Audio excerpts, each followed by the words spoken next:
Animal. രചന സൂര്യകാന്തി. അവതരണം Shahul Malayil. Editing Faisal C N Noonjeri. മോളിനി വരില്ലെന്നാ നിരഞ്ജൻ പറഞ്ഞത്. ജാനകി അമ്മ പാറുവിനെ നോക്കി പറഞ്ഞു. അതെന്താ അമ്മയ്ക്ക് ഞാൻ വന്ന ഇഷ്ടമായില്ലേ? പാറു ചെറിയൊരു ചിരിയോടെ ചോദിച്ചു. അതിനിടയിലും അവൾ തിരക്കിട്ട് കറിക്കുള്ള പച്ചക്കറി അരിയുന്നുണ്ടായിരുന്നു.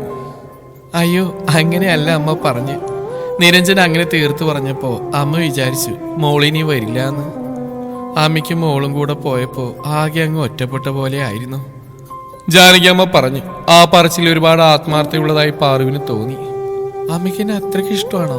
പാറു ആകാംക്ഷയോടെ ചോദിച്ചു. നിന്നെ ആർക്കാ മോളെ ഇഷ്ടാവാത്തെ? ലക്ഷ്മിയല്ലേ, മഹാലക്ഷ്മി. ആ അമ്മ അത്രയും സ്നേഹത്തോടെ പറഞ്ഞു. എന്നിട്ട് അമ്മയുടെ മോന് മാത്രം എന്നെ കണ്ണി പിടിക്കാത്തേ?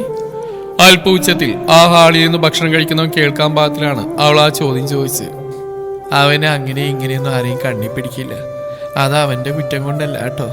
സ്നേഹം കിട്ടിയാലല്ലേ തിരികെ കൊടുക്കാൻ പറ്റൂ. എൻ്റെ കുട്ടിക്ക് അത് ആരുടെ അടുത്തൊന്നും കിട്ടിയിട്ടില്ല. പക്ഷേ മോളെ അവന് മനസ്സിന് പിടിച്ചിട്ടുണ്ട്. ഇല്ലെങ്കിൽ മോള് പോയ ശേഷം വന്ന 3-4 ജോലിക്കാരെ അവനൊരു കാരണമില്ലാതെ പറഞ്ഞു വിടുവോ? ജാനകി അമ്മ ഇങ്ങ് പറഞ്ഞു നിർത്തിയപ്പോൾ ഹാളിൽ നിരഞ്ജന ചുമ കേട്ടു. കഴിക്കുന്ന ഭക്ഷണം നെറുകിൽ കയറിയതാണ്. ജോലിക്കാരെ കിട്ടിയില്ലെന്നാണല്ലോ സാറ് പറഞ്ഞ്? നെറ്റി വിളിച്ചുകൊണ്ട് പാറു ചോദിച്ചു. അങ്ങനെ മോൻ പറഞ്ഞു. 2-3 പേര് വന്നതാ മോളെ. ഒന്നെങ്കിൽ അവരുണ്ടാക്കുന്ന ഭക്ഷണം പിടിക്കില്ല, അല്ലെങ്കിൽ വൃത്തിയും വെടുപ്പില്ലെന്ന് പറയും. ഞാനിങ്ങനെ ഓർക്കും, മോള് വരുന്നവരെ എന്ത് ഭക്ഷണം കിട്ടിയാൽ അമൃത് പോലെ കഴിച്ചിരുന്നവനാ. ഒന്നിനും ഒരു കുറ്റവും പറയില്ല. മോളുടെ കൈപ്പുണ്യം അറിഞ്ഞേ പിന്നെയാ അവൻ ആഹാരത്തിന്റെ രുചിയെല്ലാം ശ്രദ്ധിച്ച് തുടങ്ങിയെന്ന് തോന്നുന്നു. ജാനകിയമ്മ പറഞ്ഞെടുത്തലും ഹാളിലെ കസേര അവൻ ചവിട്ടി നീക്കി എഴുന്നേറ്റത് ഒപ്പമായിരുന്നു. പെട്ടെന്ന് കൈ കഴുകി പുറത്തേക്ക് കടക്കും മുമ്പേ അവൻ അടുക്കളയിലേക്ക് നോക്കി. വയസ്സാം കാലത്ത് പോലെ നാമവും ജപിച്ച് മിണ്ടാതിരുന്നൂടെ തള്ളേ, മനുഷ്യനെ ബുദ്ധിമുട്ടിക്കാൻ. ജാനകിയമ്മയുടെ 2 ചാട്ടവും ചാടി അവൻ പുറത്തേക്ക് ഇറങ്ങി.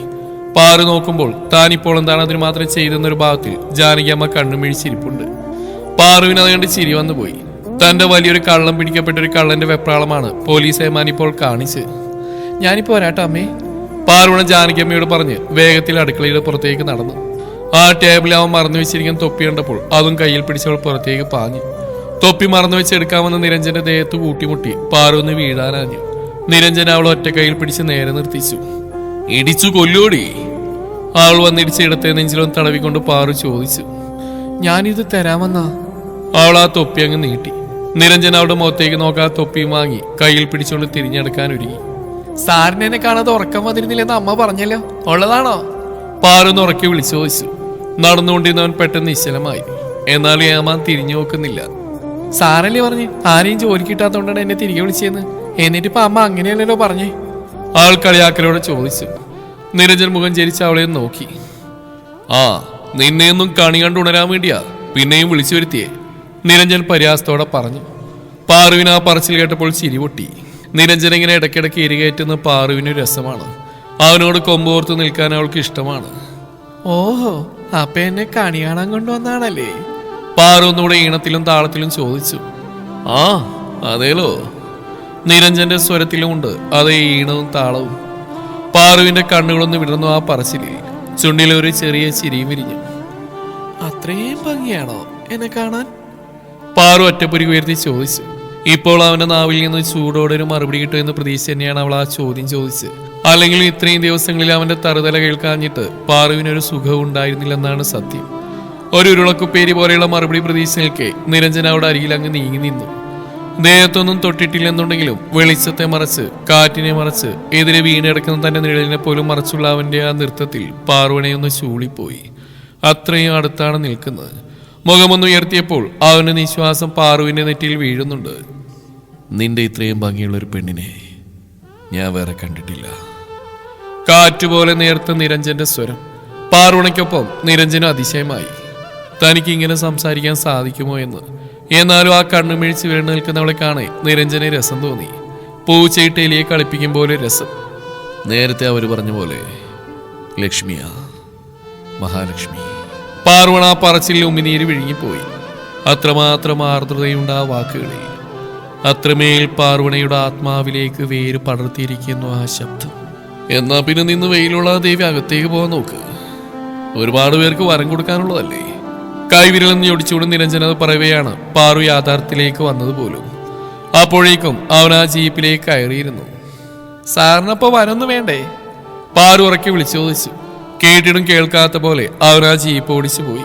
വെറുതെ അവളെ ഒന്ന് കളിപ്പിക്കാൻ പറഞ്ഞാണെങ്കിലും നിരഞ്ജന്റെ ഉള്ളിന്റെ ഉള്ളിൽ പാറുവണക്ക് ആ രൂപവും ഭാവവും തന്നെയാണ്. ഒരു രക്തബന്ധത്തിന്റെയും പേര് പറയാനില്ലാഞ്ഞിട്ട് പോലും അവൾ കാർത്തുവിനും പക്രുവിനും കൊടുക്കുന്ന സ്നേഹം കാണുന്നവർക്കറിയാം അവളിൽ ദൈവാംശമുണ്ടെന്ന്. നിരഞ്ജന്റെ ജീപ്പ് വന്നിന്ന് അശോകന്റെ വീടിന് മുമ്പിലാണ്. സാധാരണഗതിയിൽ അശോകൻ നിരഞ്ജനെ കൂട്ടാൻ വരാറാണ് പതിവ്. നിരഞ്ജൻ നീട്ടിയൊന്ന് ഹോണടിച്ചു. തൊട്ടടുത്ത നിമിഷം ആ ഒറ്റ നില വാർപ്പിട്ട വീട്ടിൽ നിന്നൊരു സ്ത്രീ ഇറങ്ങി വന്നു. അത് അശോകന്റെ ഭാര്യയായിരിക്കുമെന്ന് അവൻ ഊഹിച്ചു. നിരഞ്ജൻ അവരുടെ പേര് ഓർമ്മിച്ചെടുത്തു. കൗസല്യ, അശോകന്റെ കൗസു. അല്ലെങ്കിൽ ആ പേര് എങ്ങനെ മറക്കാനാണ്? നാഴികക്ക് 40 വട്ടം അശോകന്റെ നാവിൽ നിന്ന് വീഴുന്ന പേരാണത്. നിരഞ്ജൻ ഒട്ടും ഗൗനിക്കുന്നില്ലെന്ന് കണ്ടാൽ പോലും അശോകൻ സ്റ്റേഷൻ എത്തുന്നവരെ വാത്തോരാ സംസാരിച്ചുകൊണ്ടിരിക്കും. അതിലേറെയും അയാളുടെ പ്രിയപ്പെട്ട കൗസിനെ കുറിച്ച് തന്നെയായിരിക്കും. ആദ്യമൊന്നും അതൊന്നും കേൾക്കാനൊട്ടും താല്പര്യം കാണിക്കാത്ത നിരഞ്ജൻ പതിയെ പതിയെ അതൊക്കെ ശ്രദ്ധിക്കാൻ തുടങ്ങി. അവരുടെ ചെറിയ ചെറിയ പിണക്കങ്ങളും തമാശകളും കേൾക്കാൻ അവന് രസം തോന്നി. പക്ഷേ പുറമേക്ക് അത് പ്രകടിപ്പിക്കുന്നില്ലെന്ന് മാത്രം. ആ സ്ത്രീ ഒന്ന് നിറഞ്ഞു ചിരിച്ചപ്പോൾ തിരികെ ചിരിക്കണോ വേണ്ടയോ എന്ന് സംശയമായി നിരഞ്ജന്. അശോകനില്ലേ? നിരഞ്ജൻ ചിരിയൊട്ടും കലയാതെ തന്നെ ചോദിച്ചു. ഉണ്ട്, ഇപ്പൊ വരും. മോൻ കയറി വാ, അമ്മ ചായ ഇടാം. അത്രയും സ്നേഹത്തോടെയുള്ള അവിടെ വിളിയിൽ നിരഞ്ജൻ എന്തോ വല്ലായ്മ തോന്നി. ഇല്ല, ഞാനിവിടെ വെയിറ്റ് ചെയ്യുന്നുണ്ടെന്ന് പറഞ്ഞാൽ മതി. നിരഞ്ജൻ പറഞ്ഞുകൊണ്ട് മറുവശത്തേക്ക് തിരിഞ്ഞു. മോനെ കയറാൻ ബുദ്ധിമുട്ടാണെങ്കിൽ അമ്മ ചായ ഇങ്ങോട്ട് കൊണ്ടുവരാം. നിരഞ്ജനെ മറുപടി കാത്തിൽക്കാതെ അവരങ്ങ് അകത്തേക്ക് കയറി. വേണ്ടെന്ന് പറയാൻ തിരിഞ്ഞപ്പോൾ അവരെ കാണാനില്ല. അപ്പോഴേക്ക് അശോകൻ വേഗത്തിൽ ഷർട്ടിന്റെ ബട്ടൺസ് ഇട്ട് പുറത്തേക്ക് ഇറങ്ങി വന്നിരുന്നു. അശോകനെ കണ്ടപ്പോൾ നിരഞ്ജൻ ഡ്രൈവിംഗ് സീറ്റിൽ നിന്നിറങ്ങി മറുവശം വന്നിരുന്നു. സാറേ, ഒത്തിരി നേരമായി വന്നിട്ട്. ഏയ്, ഇപ്പൊ എത്തിയതേ ഉള്ളൂ.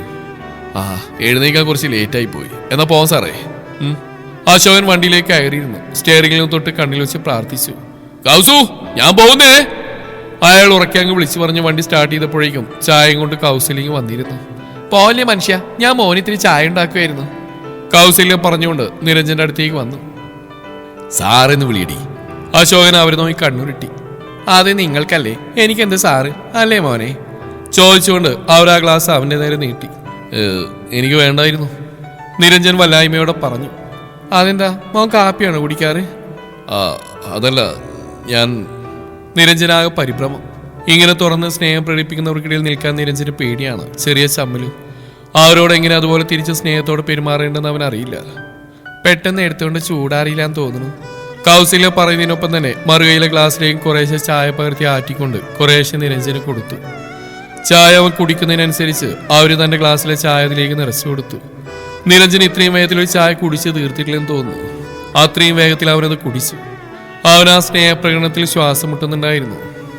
ഇതാ മോനെ, പോകുന്ന വഴിക്ക് കഴിച്ചോ. മോൻ ഇവിടെ ഇരുന്ന് കഴിക്കാൻ നേരമില്ലാത്തതുകൊണ്ടാ ഞാനിത് പൊതിഞ്ഞെടുത്ത്. ഇതാ. രാവിലെ ഉണ്ടാക്കിയ ചൂടോടെയുള്ള 2 നെയ്യപ്പവർ നിരഞ്ജന് കൊടുത്തു. സാധാ മതമിളകിയ കൊമ്പനാനയെപ്പോലെ നടക്കുന്നവൻ അനുസരണയുള്ള ഒരു 4 വയസ്സുകാരന്റെ ഭാഗത്തിൽ തലയാട്ടി അത് കൈനീട്ടി വാങ്ങുന്ന കാണെ അശോകന് ചിരി വന്നുപോയി. കൗസല്യാരാ മോള്, അശോകൻ മനസ്സിൽ പറയുകയും ചെയ്തു. സാറേ, അതിൽ ഒരെണ്ണെങ്കിലും കഴിച്ചോട്ടോ. ഇന്ന് വൈകുന്നേരം പോയ സാറത് കഴിച്ചില്ലെന്ന് ചോദിച്ച് എന്റെ പിന്നാലെ കൂടെ എന്റെ പെണ്ണും പിള്ള. വണ്ടി ഓടി തുടങ്ങിയപ്പോൾ അശോകൻ ചിരിയോടെ പറഞ്ഞു. നിരഞ്ജന് അത് കഴിക്കാൻ തോന്നി. അവൻ ജീപ്പിന്റെ സൈഡിലേക്ക് ചാരിയിരുന്ന് കൗസല്യ കൊടുത്ത നെയ്യപ്പതി സാവധാനം അഴിച്ചു. നേരത്തെ ചൂടുണ്ടായിരുന്നു അതിന്. ഏലക്കയുടെയും നല്ല ജീരകത്തിന്റെയും സമ്മിശ്ര സുഗന്ധം വണ്ടിക്കുള്ളിൽ നിറഞ്ഞു. ആ മധുരം വായിൽ അലിഞ്ഞു തുടങ്ങുമ്പോൾ എന്തോ നിരഞ്ജന്റെ ഉള്ളൊന്ന് കനത്തു. ഒട്ടും ഓർക്കാൻ ഇഷ്ടമില്ലാത്ത ബാല്യത്തിന്റെ ചെറിയ പൊട്ടും പൊടിയുമെല്ലാം അവന്റെ ഉള്ളിലേക്ക് കയറി വന്നു. സ്നേഹത്തോടെ അവന് നേരെ നീണ്ട ഭക്ഷണപ്പൊതികളെല്ലാം വിരളമായിരുന്നല്ലോ. അതുകൊണ്ട് തന്നെ ആയിരിക്കും സ്നേഹത്തിൽ ചാലിച്ച് കൗസല്യം ഉണ്ടാക്കിയ നെയ്യപ്പത്തിന് ഇത്രയും രുചി അവന് തോന്നിയത്. എന്തൊരു കഷ്ടായത്, കാർത്തു ദേഷ്യത്തോടെ ചോദിച്ചുകൊണ്ട് ശരണിനെ ഒന്ന് കൂർപ്പിച്ച് നോക്കി. സ്നേഹിക്കുന്ന ഒരു ഉപദ്രവമാണ് കുട്ടി. ശരൺ തമാശ പറയുമ്പട്ടൊന്ന് ചിരിച്ചു. എത്ര തവണ പറയണ ശരൺ, എന്റെ പിന്നാലെ ഇങ്ങനെ നടക്കില്ലേന്ന്? തന്റെ പിന്നാലെ നടക്കാനല്ല, ഒപ്പം നടക്കാനാണ് എനിക്കിഷ്ടം. ശരൺ ഒറ്റക്കണ്ണിറുക്കിക്കൊണ്ട് പറയവേ കാർത്തുവിന് കാൽവിരലിൽ നിന്ന് ദേഷ്യം അങ്ങ് അരിച്ചു കയറി.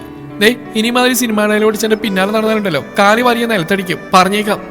കാർത്തു മുഷ്ടിയിരുട്ടി ദേഷ്യം അടക്കിക്കൊണ്ട് പറഞ്ഞു. പുറകിൽ ഒരുപാട് വട്ടാവും വിളിച്ചിട്ടും കാർത്തു പിന്നെ തിരിഞ്ഞു നോക്കാനേ പോയില്ല. വല്ലതും നടക്കൂടാ? ഡാനി അവന്റെ കഴുത്തിലൂടെ കൈയിട്ടുകൊണ്ട് കളിയാക്കി ചോദിച്ചു. നടക്കും, ഞാൻ നടത്തും, ശരൺ ചുണ്ടൊന്ന് കൂട്ടിക്കൊണ്ട് പറഞ്ഞു. ഓവ, നീ കുറെ ഒലത്തും, അത്ര തന്നെ. മോനെ ഡാനി, അത് നിനക്ക് ഈ ശരണിനെ അറിയാത്തോണ്ടാ. ആഗ്രഹിച്ചതെല്ലാം നേടിയിട്ട് ഈ ശരണിന് ശീലമുള്ളൂ. ആ എന്നാൽ ആ പോയവരുടെ കാര്യത്തിൽ ആ ശീലം തെറ്റുന്ന എനിക്ക് തോന്നുന്നേ. എന്താണ് ഈ കാര്യത്തിൽ നീ എന്നെ ഇങ്ങനെ നിരുത്സാഹപ്പെടുത്തി വിടുന്നത്? ബാക്കി എല്ലാത്തിനും വലിയ പ്രോത്സാഹനമാണല്ലോ. എന്താ നിനക്ക് അവിടെ നോട്ടമുണ്ടോ? ശരൺ നെറ്റി വിളിച്ചുകൊണ്ട് സംശയഭാവത്തിൽ ഡാനിയെ നോക്കി. ഉണ്ടെങ്കിൽ? ഡാനി ഒരു ഭക്ഷണം ചിരിയോടെ ചോദിച്ചു. ഉണ്ടെങ്കിൽ എന്താ, എന്റെ ഊഴം കഴിഞ്ഞാൽ നീ നോക്കിക്കോടാ. ഡാനിയുടെ മുഖത്തെ ഭക്ഷണം ചിരി ശരണിന്റെ മുഖത്തേയും പടന്നു. സംഗതി സേഫാ. വലിയ അഹങ്കാരം കാണിച്ച് നടക്കുന്നുണ്ടെങ്കിലും കാൽക്കാശിന് കൊള്ളാത്തവളാ. ഒരു ദരിദ്രവാസി പീറപ്പെണ്ണ്. ചോദിക്കാൻ തന്നയും തള്ളയൊന്നുമില്ല. പറ്റുവാണെങ്കിൽ നമ്മുടെ കാര്യം നടന്നു കഴിഞ്ഞാൽ 10 പുത്തനാൾ വെച്ച് ഉണ്ടാക്കാം. ശരണിന്റെ ഉള്ളിലെ കുടിലതകൾ ഉണർന്നു. അതിനവളൊന്ന് വീണിട്ടുണ്ടേ. ചെറിയൊരാട്ടമൊക്കെ ഉണ്ടടാ. സ്വന്തം നിലയും വില അറിയാവുന്നതുകൊണ്ട് അവൾ ഇടഞ്ഞിക്കുന്നതേ ഉള്ളൂ. ശരൺ ചിരിയോടെ പറഞ്ഞു. 2 ചെന്നായ്ക്കൾ കൂടെ ഒരു മാർക്കിടാവുള്ള വലവിരിക്കായിരുന്നു അന്നേരം. ആ നേരം മുഴുവൻ ആ വലിയ ക്ലാസ്സിൽ പുറകിലെ ബെഞ്ചിൽ ഒരറ്റത്തിരുന്നൊരുവൾ ചിന്തിക്കുകയായിരുന്നു ശരണിനെ പറ്റി.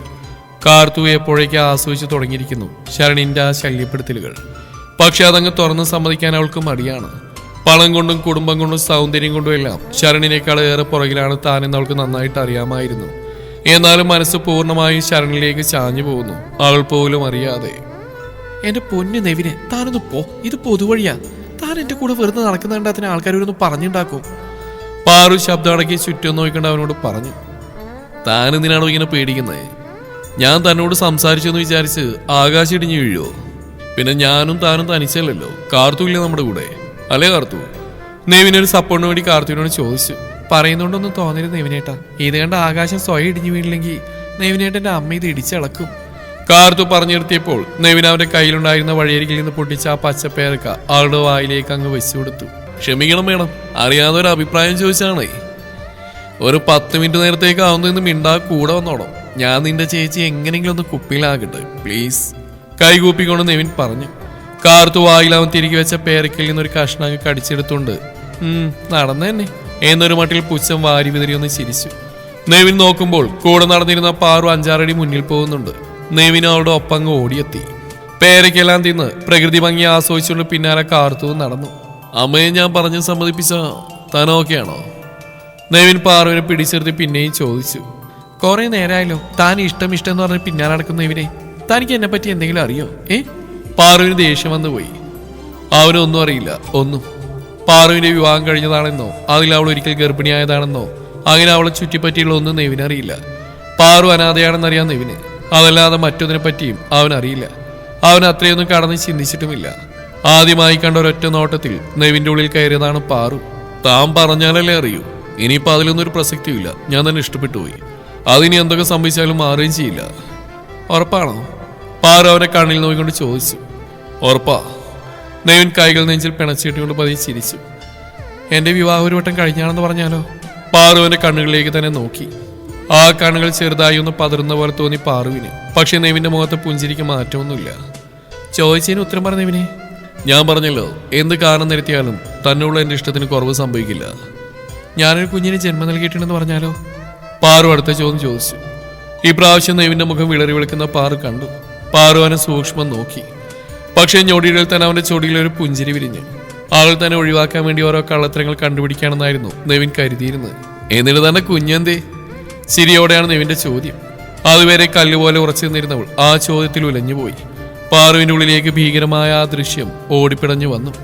ജീവനില്ലാത്ത തന്റെ കുഞ്ഞിന്റെ ശരീരവുമായി തരിച്ചിരുന്ന ആ ദിവസം, പിന്നീടും എത്രയോ ദിനങ്ങൾ, ആ കുഞ്ഞു മൺകൂനെ കെട്ടിപ്പിടിച്ച് കിടന്ന രാത്രികൾ.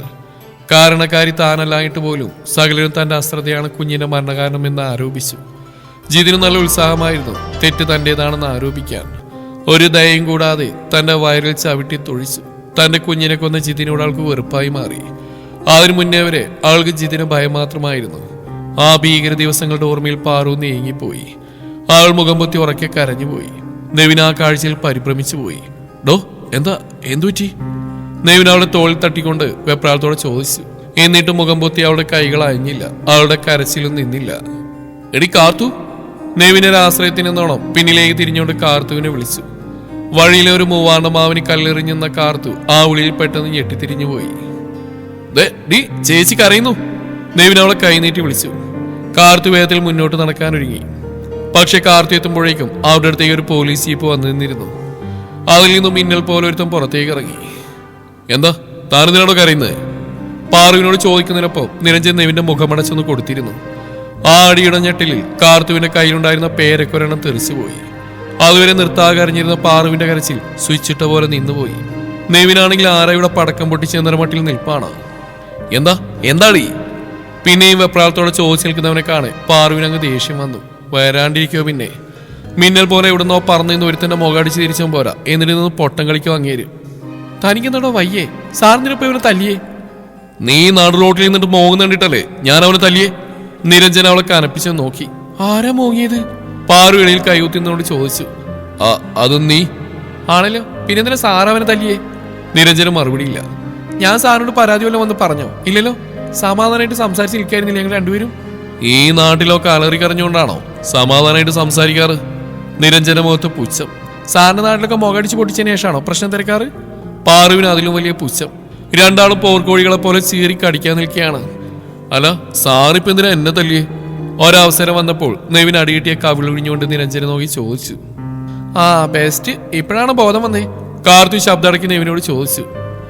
എനിക്കൊന്ന് വാ തുറക്കാൻ ഇവർ രണ്ടാളും ഒരു ഗ്യാപ്പ് തരണ്ടേ? ഞാൻ കരുതി താൻ ഇവിടെ ഉപദ്രവിക്കാൻ മറ്റോ ചെയ്തെന്ന്. നിരഞ്ജന്റെ സ്വരത്തിൽ ജാളിത കടന്നു. അബദ്ധം പറ്റിയെന്ന് ഏകദേശം പോലീസിന് ധാരണയായി.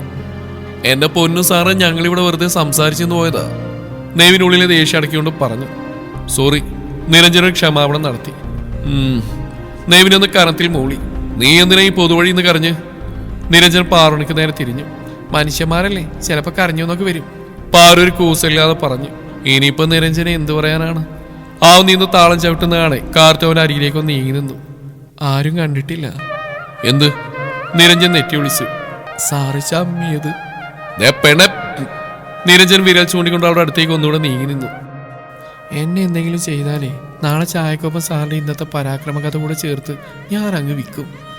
കാർത്തു ചിരി അടക്കിക്കൊണ്ട് പറഞ്ഞപ്പോൾ നിരഞ്ജൻ വെട്ടിത്തിരിഞ്ഞ് ആ ജീപ്പിലേക്ക് അങ്ങ് കയറി. വണ്ടി സ്റ്റാർട്ട് ചെയ്യുമ്പോൾ നിരഞ്ജൻ ഒരിക്കൽ കൂടെ നെവിനെ നോക്കി. ആരാവൻ? കാർത്തുവിനെ നോക്കിക്കൊണ്ട് ശബ്ദടക്കി നിരഞ്ജൻ ചോദിച്ചു. ഈ ചേച്ചിയുടെ ആളാ? ഒറ്റക്കണ്ണിറുക്കി കാർത്തു അത് പറയുമ്പോൾ എന്തിനാണ് തന്റെ ഹൃദയമിടിപ്പ് കൂടിയെന്ന് നിരഞ്ജന് മനസ്സിലായില്ല. തുടരും ഈ കഥയുടെ ബാക്കി ഭാഗം നാളെ ഇതേ സമയം.